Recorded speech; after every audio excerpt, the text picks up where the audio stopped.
Saudações, conspiradores, iniciando mais um programa Realidade Fantástica, sempre chegando até você com temas relevantes, palpitantes, abordando toda essa gama de assuntos arcanos, assuntos místicos, assuntos ocultistas e paracientíficos. Hoje, abordando um tema bastante atual, que é as relações que podemos estabelecer entre a astrologia e os acontecimentos envolvendo o poder, os governos, as guerras, os conflitos humanos. Com certeza, para falar desse assunto, conosco está aqui o professor Marcos Kuznick, né, nosso sócio fundador, astrólogo oficial do canal Realidade Fantástica. Vamos analisar aí, né, mais o Marquinhos vai analisar toda essa questão, como é que a astrologia vem ao longo do tempo lidando, né, e muitas vezes prevendo esses grandes conflitos mundiais, sem se esquecer do atual que, infelizmente, nós enfrentamos, que é o conflito na Ucrânia e os seus protagonistas, em especial o presidente Vladimir Putin. Marquinhos, antes de a gente começar, eu só quero lembrar aos nossos amigos de casa que você pode ser membro do canal Realidade Fantástica, você pode nos ajudar clicando aí no Seja Membro e fazendo uma pequena doação ao canal, quem sabe até, inclusive, recebendo brindes, dependendo da sua doação, e assim você nos ajuda a continuar nessa missão de informar as pessoas com relação ao esoterismo clássico, ao esoterismo sério. Temos também o portal Realidade Fantástica, onde você estuda conosco, através de aulas didáticas progressivas, né, sobre N assuntos do ocultismo e do esoterismo. Veja como você pode participar do portal na descrição desse vídeo. E, finalmente, lembrando que estamos nos principais podcasts, plataformas de podcasts aí, né? E você pode nos ouvir agora, ao invés de apenas nos ver. Então fica mais fácil agora acessar o Realidade Fantástica. E não se esqueça, claro, de se inscrever, deixar o joinha, né? E deixa o seu comentário aí. Você acha que a astrologia pode facilitar a compreensão desses conflitos mundiais? Vamos descobrir juntos. Tudo bem, Marquinhos? Tudo bem, Jamil. Saudações a todos os conspiradores, aos nossos amigos aqui do canal Realidade Fantástica. E é um prazer, assim, é uma coisa, uma sensação tanto que agridoce, né, Jamil? Porque, de um lado, sempre é um prazer falar de astrologia, falar de esoterismo, mas também é com muita consternação que a gente fala hoje num momento muito complicado, onde a guerra na Europa, para muita gente que achava que era praticamente impossível você ver um conflito dessas dimensões na Europa, em pleno século XXI, está aí, né? Claro que as guerras nunca param no mundo, né? Talvez por ser um país europeu também tenha maior visibilidade, mas as guerras continuam, infelizmente, na África, na Ásia, em várias partes do mundo, né? E hoje a gente está, enquanto falamos aqui, a Ucrânia vem sendo invadida, né? Sendo atacada pela Rússia. E no vídeo de hoje a gente vai falar um pouco sobre a relação da astrologia com esse tema, com o tema da guerra, com o tema do poder, e falar também sobre um dos personagens desses últimos acontecimentos, um dos personagens centrais, que é o presidente russo Vladimir Putin. Nós vamos dar uma olhada aqui no mapa astrológico dele e ver se descreve, talvez, a percepção, pelo menos, que o mundo está tendo mais do Vladimir Putin, principalmente nas últimas semanas, Jamil. Perfeito, Marquinhos. Eu queria começar te questionando, embora isso não seja propriamente uma entrevista, mas mais um bate-papo, mas você é um especialista, né? Não temos como fugir disso. Como é que a astrologia, a gente percebe que a astrologia ela vem vindo através da história como uma espécie de, não só de profetizadora, de prognosticadora, mas também de orientadora com relação aos grandes conflitos, né? Você vê aí as centúrias de Nostradamus, né, fazendo previsões longas, né, de séculos, e ainda hoje, né, a gente vem estudando, né, profecias, inclusive no campo religioso, como de Malaquias e os profetas bíblicos, e profecias orientais. Então, essa função da astrologia, inclusive do astrólogo, antigamente, como tendo uma posição nos governos, como conselheiros, né, de muitos monarcas. Gostaria que você falasse um pouquinho disso. Assim, uma coisa que é importante que as pessoas entendam, que a forma como a astrologia aborda esse tema da previsão, ela é um pouco diferente de outras formas de oráculo que existem. Por exemplo, mesmo você falou, por exemplo, Nostradamus, né? Possivelmente as previsões que ele fez não foram com base na astrologia. porque ele teve visões. Ele teve visões, né? Uns dizem que ele via numa bacia, ou entrava em transe. Ele era astrólogo também. Porém, o estilo das previsões não é um estilo astrológico. É um estilo que é muito parecido com aquela literatura apocalíptica que você encontra no Evangelho de João, né? No livro do Apocalipse, segundo João, onde você tem uma pessoa que está tendo visões e ela está tentando transcrever essas visões e todas elas extremamente carregadas de um simbolismo muito difícil de compreender. Outras formas de oráculo, desde a antiguidade, são as mais variadas possíveis, desde a hepatoscopia, né, que é a leitura nas vísceras dos animais, desde dos augúrios, né, ver a movimentação dos pássaros no céu, desde o famoso oráculo de Delfos, né, onde você tinha lá uma pitonisa, onde ela ficava suspensa em cima de uma trempe, né, em cima de um local onde emanavam vapores, né, que a inebriavam, né, e a colocavam no estado de transe. Ela proferia oráculos que também, pela sua característica bastante enigmática, podiam ser interpretados de diversas formas. A astrologia ela segue uma linha um pouco diferente, sabe, Jamil? Porque toda vez que eu vou fazer um atendimento como astrólogo, muitas vezes as pessoas dizem, olha, um astrólogo me falou isso e aquilo. Eu fico pensando, puxa, vai ver que não é pela astrologia, talvez ele seja um vidente, né? Ou talvez ele usou alguma outra faculdade. Mas sim, a astrologia é uma das técnicas de prognóstico, de previsão mais antigas de que nós temos notícia. E qual a razão disso? A principal razão é a previsibilidade do movimento dos astros, né? Notem o seguinte, que os antigos, eles perceberam a contingência da vida, né?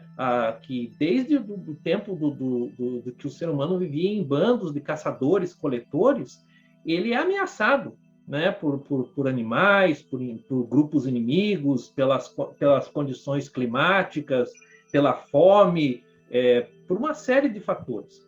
E o ser humano, com o tempo, ele vai percebendo que nada disso pode ser previsto com exatidão, mas tem uma coisa que pode ser observada com exatidão: o movimento dos astros, que é tão idêntico a si mesmo, tão regular, que ele pode ser previsto.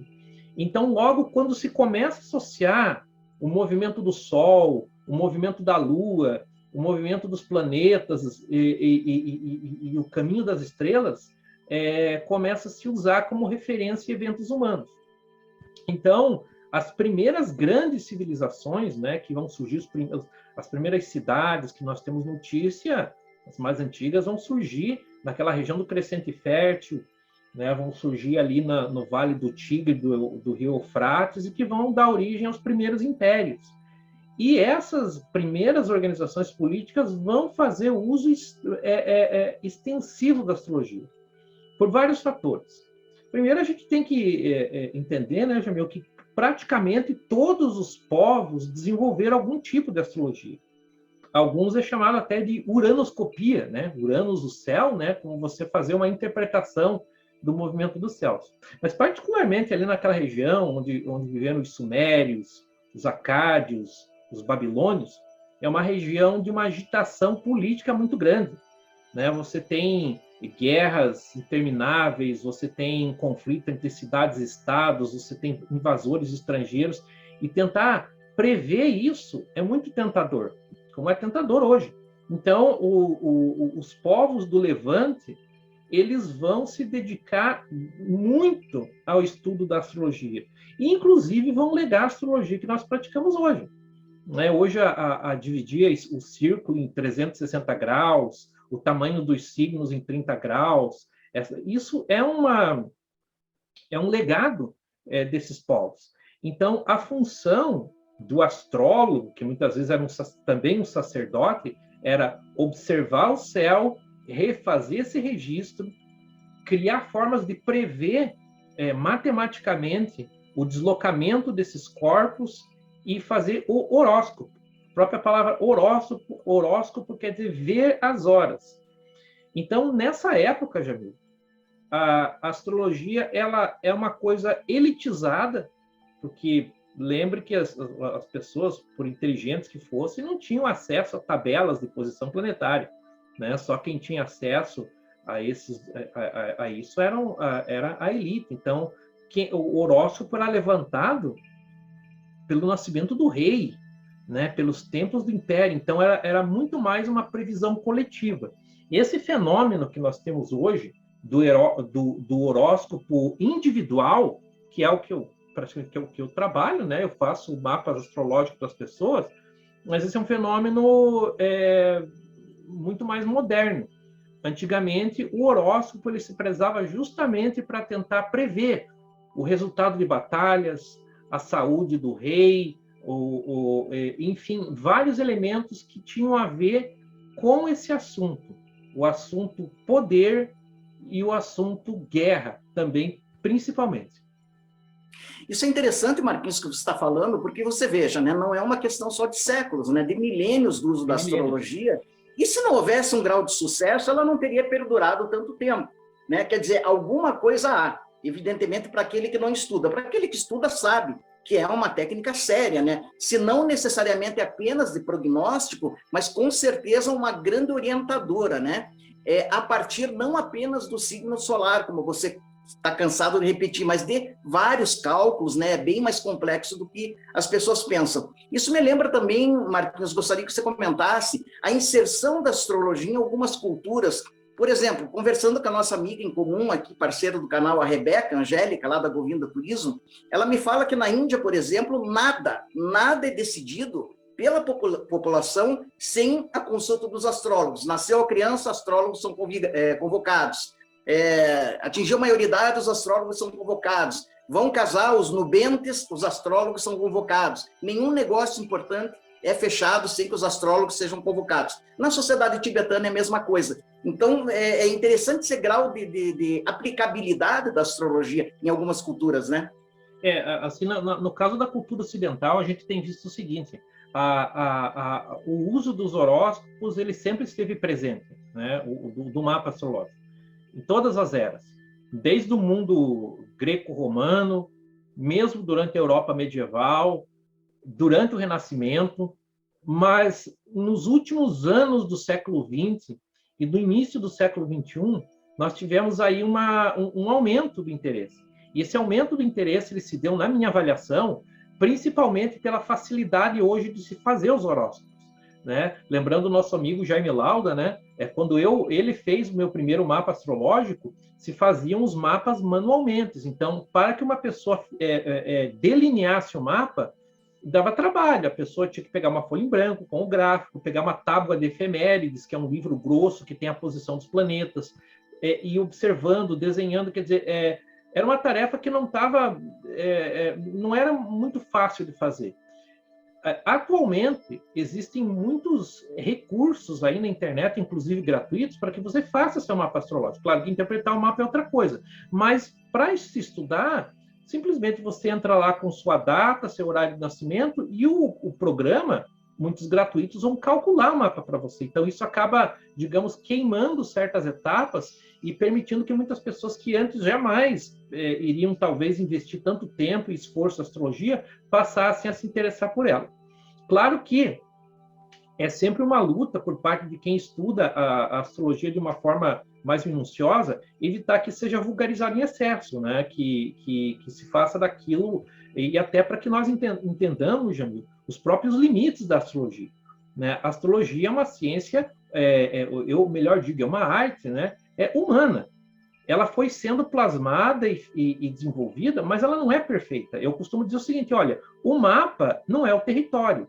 O mapa astrológico também não é a pessoa, mas ele nos dá informações muito valiosas sobre aquela pessoa. Por isso, o mapa, apesar das suas limitações, é uma ferramenta bastante útil. Outra coisa que eu costumo dizer é que a própria astrologia é um campo do saber em desenvolvimento, não é estático. Na medida que mais pessoas praticam, que mais pessoas refletem, que mais autores escrevem, a gente vai sabendo mais. E aí a gente entra numa outra questão,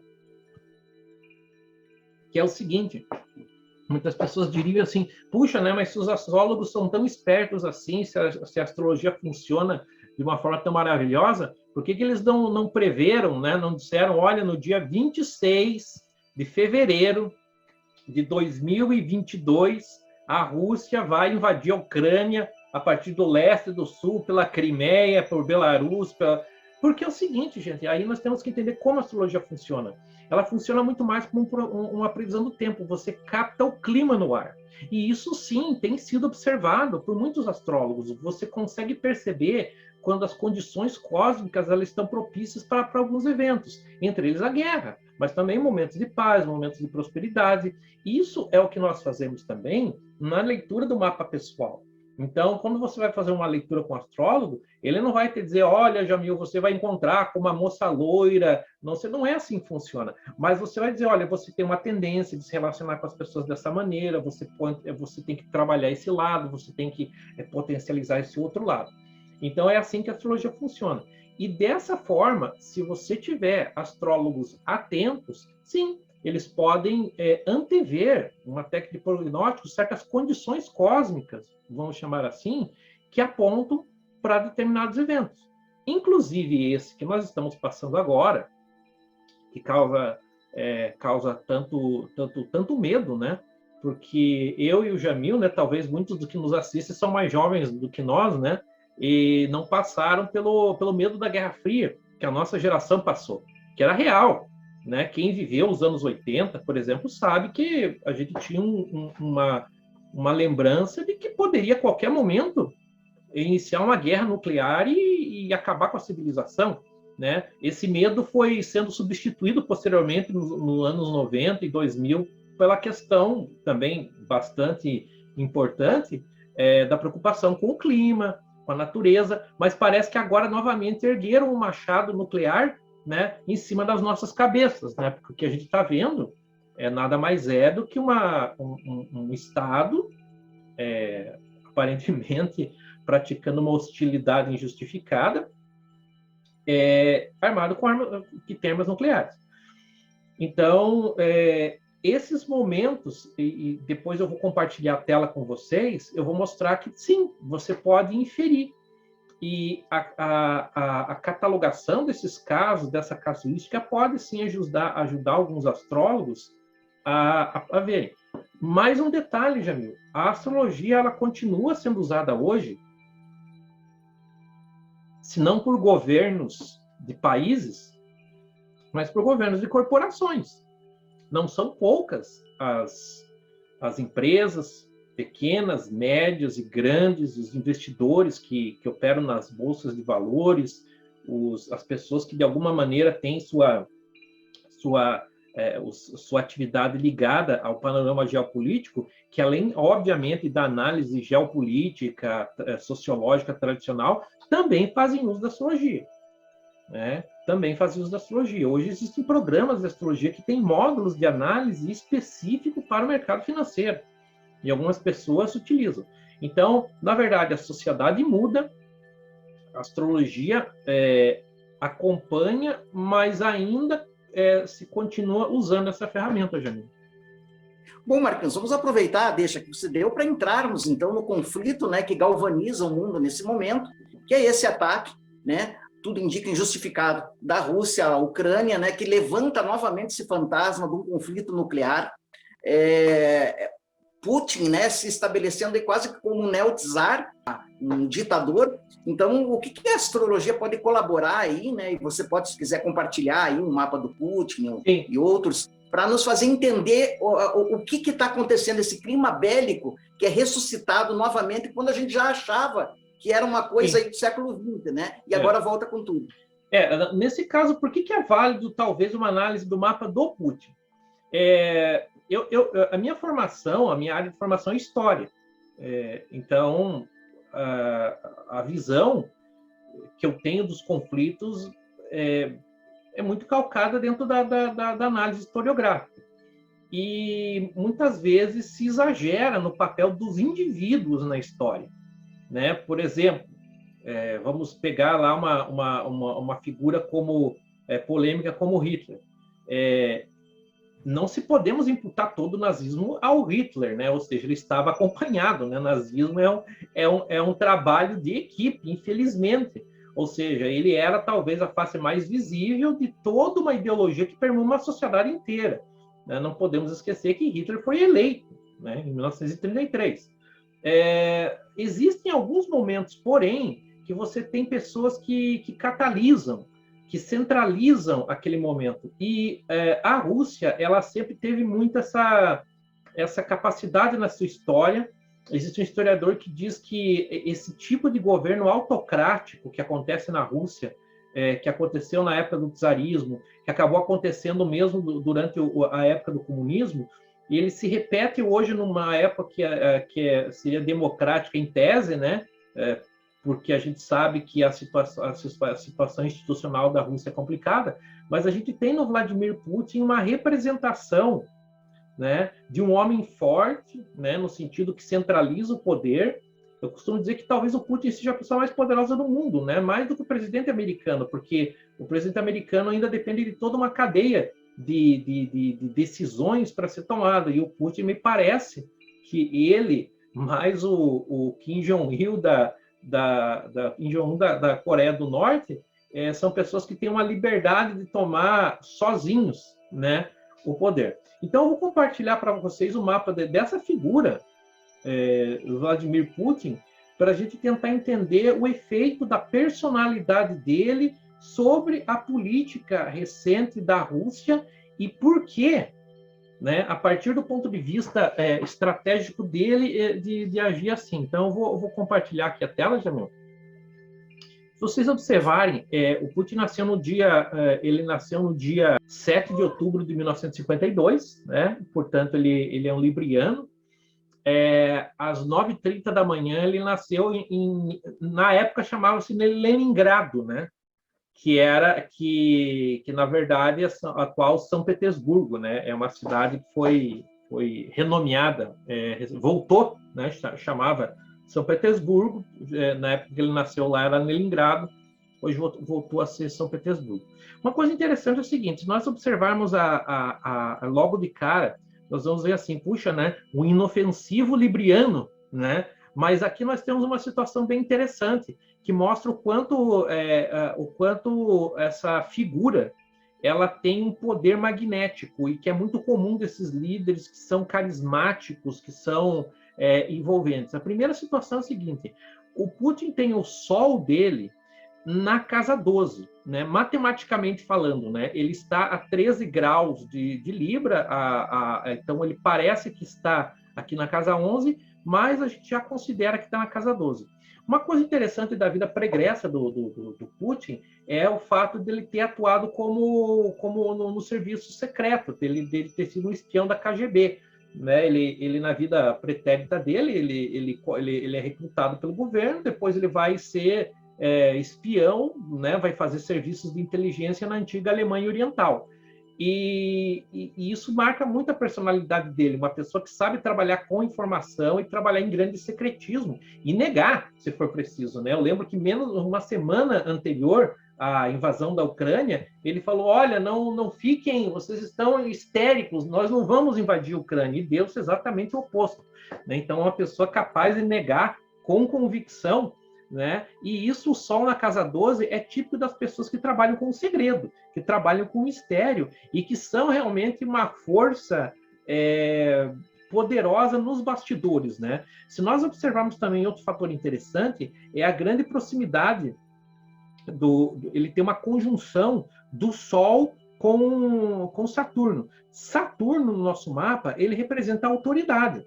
Então, pessoas com o Sol muito próximo de Saturno, né, uma conjunção, elas tendem a ter no núcleo da personalidade delas um tom autoritário bastante importante. Isso é uma coisa que tanto elas sentem em si, que elas acabam se identificando com essa ideia de que elas são uma autoridade, que elas podem fazer, e de outro modo, ela é percebida como tal. E falando em percepção, a gente também observa o ascendente e a casa 1 aqui do Vladimir Putin, né? Ou Vladimir, como se fala, na verdade, em russo, né? Ele é ascendente escorpião. Claro, a imagem, né? A dificuldade em se ler uma pessoa é típica de quem é ascendente escorpião. Escorpião está muito ligado à ideia de mistério, à ideia das coisas que estão também ocultas, escondidas. Então, geralmente as pessoas que têm ascendente escorpião, elas são de muito difícil interpretação. Você olha para elas e não entende o que elas estão pensando, né? Cai assim uma espécie de um véu em cima do indivíduo. E aqui a gente está tratando de uma pessoa que tem uma presença fundamentalmente fortíssima. Primeiro, porque temos essa situação ligada à autoridade, né, pela proximidade de Saturno com o Sol. Nós temos aqui no ascendente o signo de Mercúrio, que está ligado à questão da comunicação, quer dizer, a possibilidade de falar, de ser ouvido, de ser o poder da argumentação. Pessoas que têm Mercúrio no ascendente, elas conseguem se comunicar em público de uma forma bastante eficiente. Eu não falo russo, obviamente, mas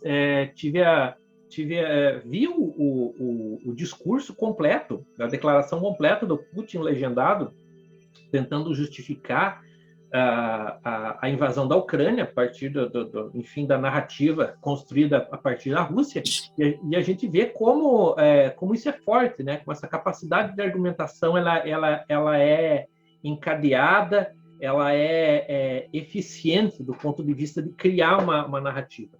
E a outra coisa interessante é que ele tem Vênus na casa 1. As pessoas que têm Vênus na casa 1 têm um charme todo especial, né? Pessoas que têm Vênus na casa 1, elas são charmosas, né? Então, você alia aqui a questão da autoridade, a questão da comunicação, a questão do mistério e do charme do poder, né? E que explorar a imagem foi algo que o Vladimir Putin fez desde o início, né? Você tem aquela imagem daquelas lideranças soviéticas decrépitas, né? Daqueles velhos, né? Depois depois do Gorbachev veio o Boris Yeltsin, né? Um senhor que tinha problemas com o alcoolismo, e apareceu o Putin luta judô, o Putin aparece lá cavalgando sem camisa, né? Fazendo esporte, etc. Ou seja, a tentativa de seduzir pela própria aparência física, né? Então, ele tem uma legião de fãs, né? Do ponto de vista. Agora, veja, assim, passando, né, por um pouco do assunto, tema que nós chamamos esse vídeo, né? Poder e guerra.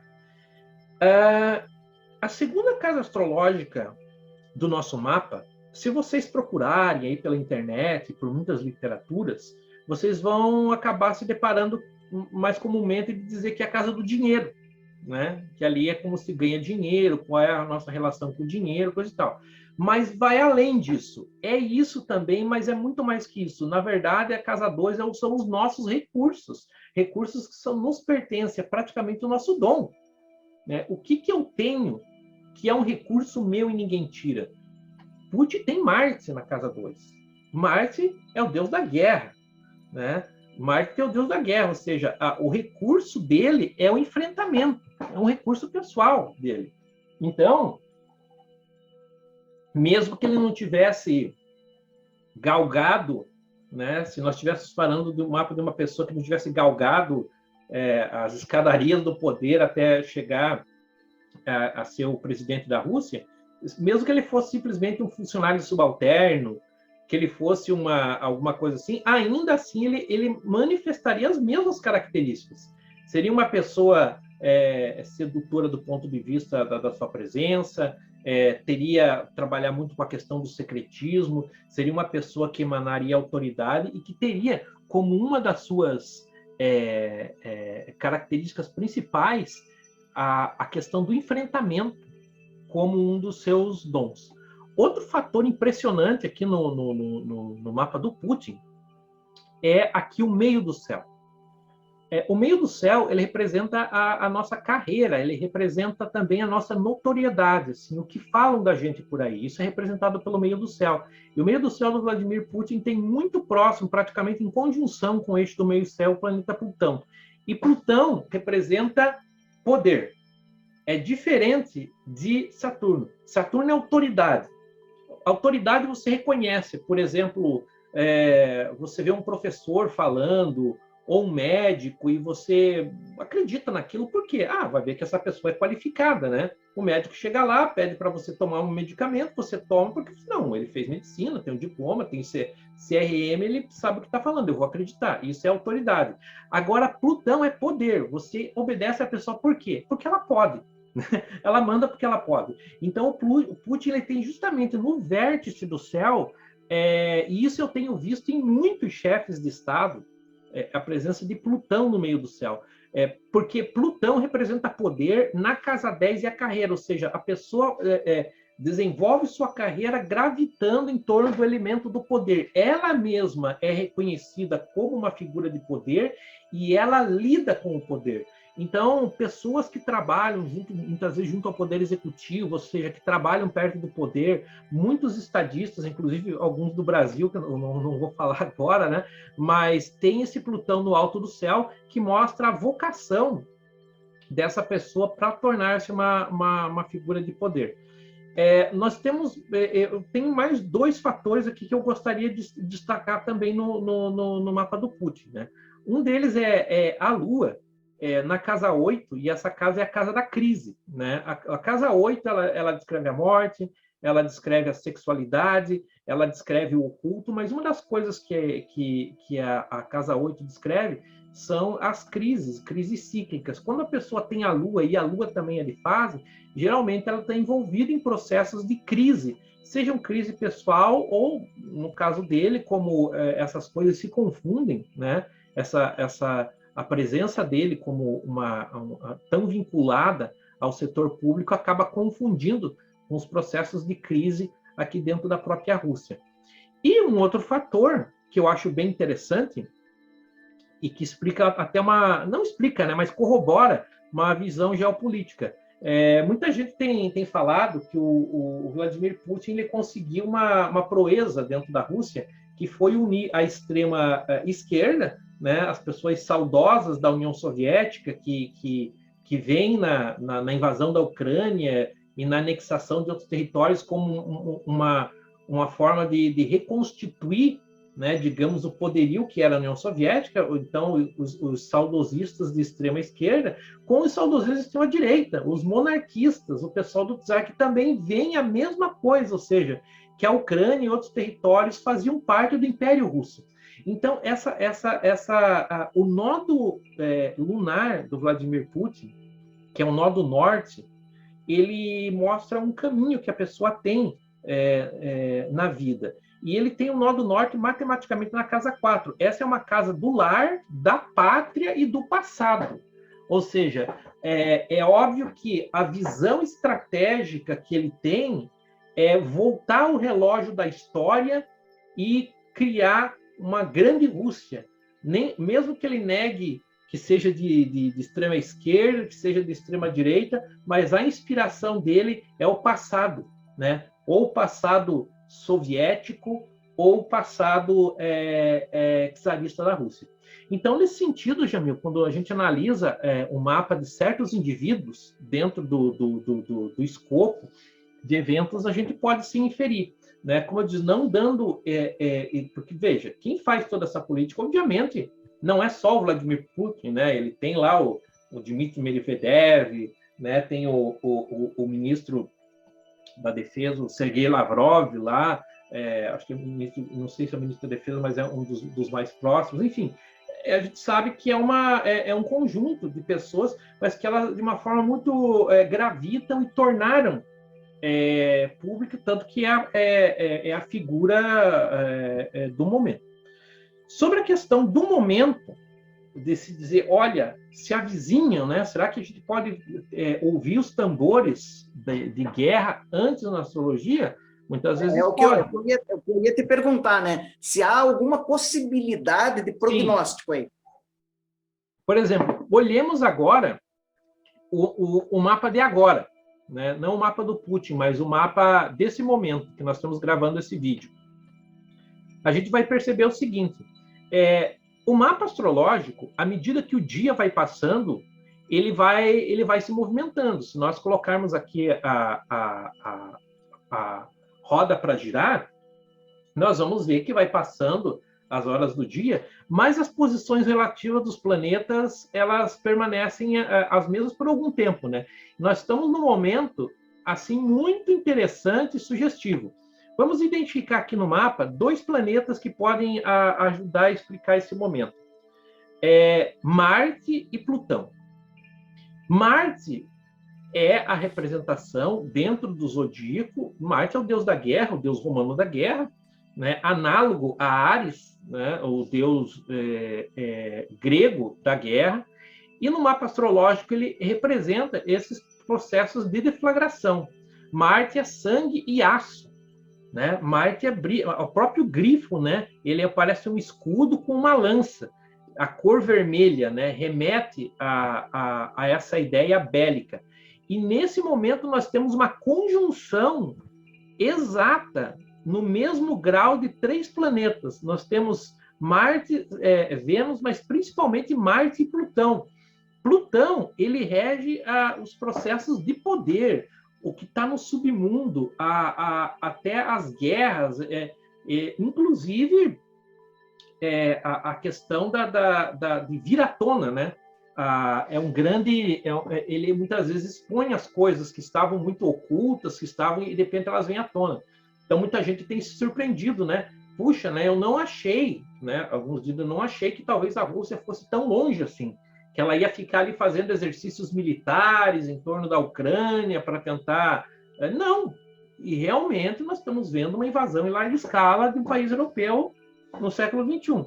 Então, essas posições, claro, elas poderiam ter sido visualizadas com certa antecedência, e quem visualizou pensou, né? O astrólogo que visualizou pensou, puxa, a partir desse momento nós vamos ter realmente condições propícias para algum tipo de conflito. Muitas vezes é difícil dizer aqui e ali, talvez até poderia, se fizéssemos o trânsito dos mapas do Putin, do presidente Volodymyr Zelensky, da Ucrânia, ou mesmo o mapa dos países, né? Então, na verdade, para que um astrólogo possa fazer esse tipo de prognóstico, ele tem que trabalhar com uma quantidade muito grande de dados e ter uma perspicácia muito grande para poder dar um prognóstico nesse sentido, Jamil. Sensacional, Marquinhos, sensacional. A astrologia realmente é um instrumento maravilhoso, né, de orientação. Por aí você viu, pelas explicações do nosso querido astrólogo Marcos Kuznick, até o grau de minúcia que a astrologia permite que a gente desça, né, para nos ajudar a compreender os fenômenos e as pessoas. Eu quero lembrar 2 coisas, pessoal, antes de encerrar o programa, que nesse exato momento, né, o canal Realidade Fantástica, através do professor Marcos, está dando um curso, oferecendo um curso de formação básica em astrologia. Se não me engano, já é a 9ª ou 10ª turma, né, do curso, já faz anos que esse curso vem sendo dado, em módulo presencial online, quer dizer, em tempo real com o professor e a turma. É um curso que já formou, pelos meus cálculos, mais de 50 astrólogos aí, com possibilidade, inclusive, de atuação profissional. Se você tem interesse em participar futuramente das novas edições desse curso, fica atento aqui ao canal Realidade Fantástica, mas também ao nosso site, o www.realidadefantastica.com.br, porque novos cursos virão, inclusive, talvez até numa modalidade não presencial, né? Gravado, onde você vai poder acessar.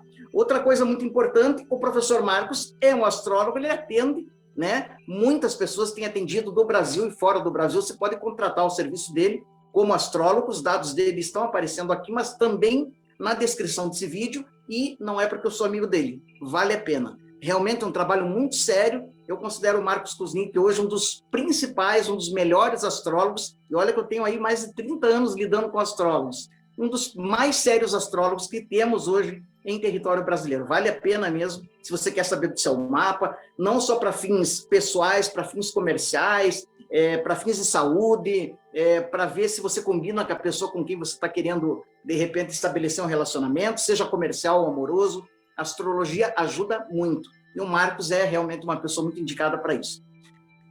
Marquinhos, não podemos deixar também de convidar o pessoal a se inscrever no canal, deixar o joinha, escreve aí o que você achou da análise do professor Marcos, desses dados, dessas informações, se você gostou, se você já tinha alguma experiência com astrologia, tudo isso é muito importante. E voltaremos aí a miúdo, né, Marquinhos, abordando esse tema tão fascinante que é a astrologia. Com certeza. E como o Jamil diz sempre, o mistério está entre nós. Até o nosso próximo encontro.